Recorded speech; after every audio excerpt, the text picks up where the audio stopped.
मैं डॉक्टर सुधीर उपाध्याय कोटा से।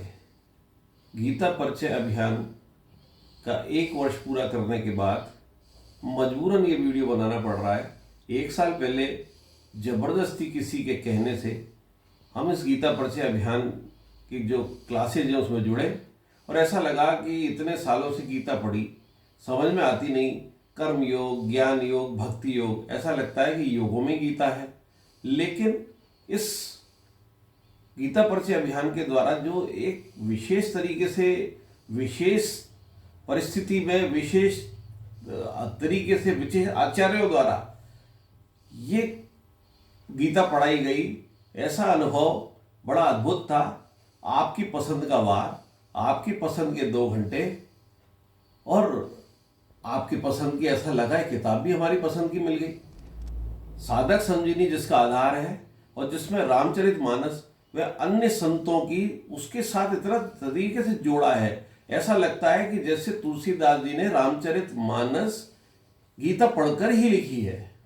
वो श्लोक यहाँ पर उसका अर्थ ये है और रामचरितमानस में उत्तरकांड में ये लिखा हुआ है, बालकांड में ये लिखा हुआ है। बड़ा अद्भुत था।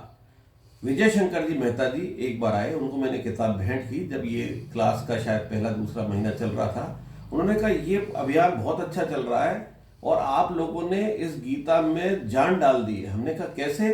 कि गीता में सार बहुत है पर रस नहीं है, इसलिए कोई भी कथावाचक पूरे भारत में गीता को नहीं उठाता, करता नहीं है।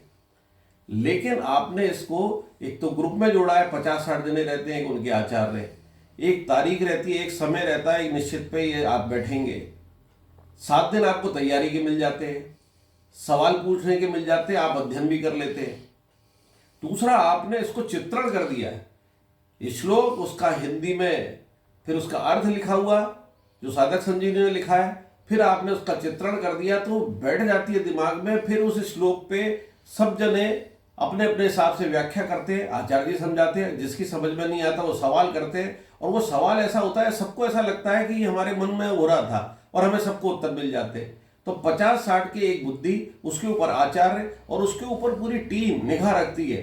फिर विवेचना सत्र होता है, सबका पहला अध्याय हुआ उसका विवेचना सत्र, पहला अध्याय हुआ, दूसरा अध्याय हुआ, उसका असाइनमेंट, 20 सवाल आए, आपने करे।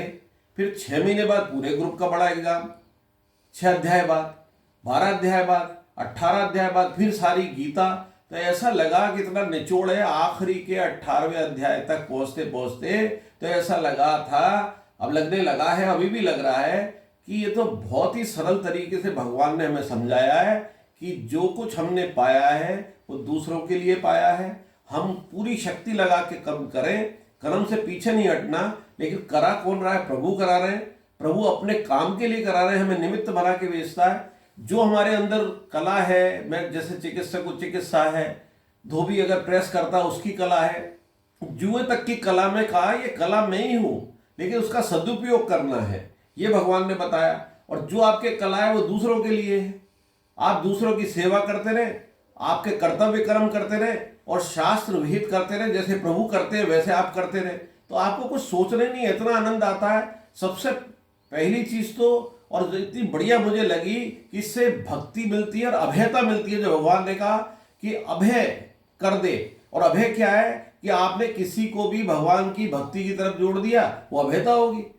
जिसके प्रभु ही सब कुछ हो गए, वही नाथ हो गए, तो उसका भय किस बात का रहा? और आपने गीता प्रचार किया, गीता के लिए भक्तों को जोड़ दिया और अंदर अंदर भगवान का जाप किया और ईमानदारी से कर्म किया, कर्म भगवान को समर्पित किया। मैं हटाया नहीं, सबकी सेवा में लगा दिया।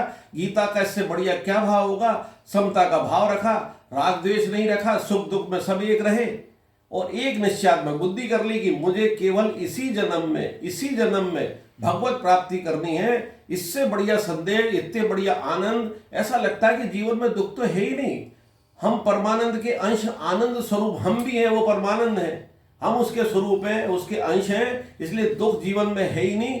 कोई भी कर्म है वो गलत नहीं है अगर हम सेवा के भाव से कर रहे हैं और उसके अंदर स्वार्थ नहीं है और कर्ता अभिमान नहीं है। इससे बढ़िया और क्या होगा? जीवन में परिस्थिति आती रहेंगी, वो सुख भी है और दुख भी है, वो परिस्थिति है। वो हमें सुख, हमें कुछ सिखा के जाती है, दुख हमें अनुभव सिखा के जाती है, मैच्योर करती है, परिपक्व करती है और भगवान की भक्ति बढ़ाती है। इससे बढ़िया क्या होगा। मैं यही कहना चाहूँ कि जो मुझे अनुभव मिला है, जो मैं इतना नकारात्मक गीता के प्रति था और सब समझ में आते थे, ये नहीं आती थी, अब ऐसा लगता है कि इसको समझने के बाद सारे ग्रंथ अपने आप समझ में आएंगे। यही मैं चाहता हूं आप भी इससे जुड़े। 1 साल बाद भी आपका मेरे जैसे अनुभव होगा, हो सकता है और अच्छा हो। धन्यवाद।